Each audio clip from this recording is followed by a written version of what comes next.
U S A میں ہے, کیا میں نماز جمعہ کے ساتھ نماز عصر جمع کر سکتا ہوں؟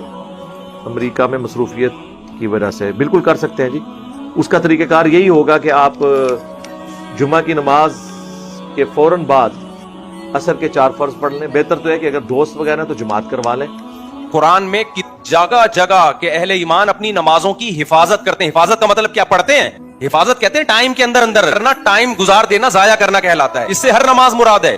اتنی زیادہ احادیث ہیں اور خود قرآن کی آیت ہے کہ میدان جنگ میں بھی تم گھوڑے پہ بیٹھ کے نماز پڑھ لو, پیدل نماز پڑھ لو. اے اللہ تو یہ حکم کیوں دے رہا ہے کہ میدان جنگ میں اگر گھوڑے پہ نہیں پڑھ سکتے, زمین پہ کھڑے ہو کے پڑھ لو, پیدل پڑھ لو, چھوڑ کیوں نہیں دیں ہم اس کو؟ ظہر کو عصر میں پڑھ لیں گے, مغرب کو ہم عشاء میں پڑھ لیں گے. تو اللہ کیا کہتا ہے؟ ان الصلاۃ کانت علی المؤمنین کتابا موقوتا. نماز مومنین پر مقررہ اوقات میں فرض ہے. اگر ایک نماز کو دوسرے نماز پہ پڑھنے کی اجازت ہوتی تو اللہ مجاہدین کو اتنی ٹینشن میں ڈالتا. وہ ان حدیثوں کا کیا مطلب ہے جس میں آتا ہے نبی نے 2 نمازیں اکٹھی پڑھی ہیں؟ اس کا وہی مطلب ہے جو بخاری مسلم کی اس حدیث کا مطلب ہے جس میں آتا ہے بغیر وجہ کے 2 نمازیں اکٹھی پڑھی ہیں. اگر اس کا مطلب یہ لیتے ہو کہ ظہر کو عصر کے وقت تک لے جانے کے بعد عصر کے ٹائم پہ پڑھا ہے, تو اس کا مطلب یہ تو پھر عام نمازیں جو ہم پڑھتے ہیں ان کا کوئی ٹائم کی کوئی ویلیو رہتی نہیں. اس کا مطلب علماء نے بیان کیا ہے 2 نمازیں اکٹھی کا مطلب ظہر کو عصر کے قریب لے کر گئے, ظہر پڑھی, تھوڑی دیر میں عصر کا وقت داخل ہو گیا تو عصر پڑھ لی, اکٹھی کا یہ مطلب ہے.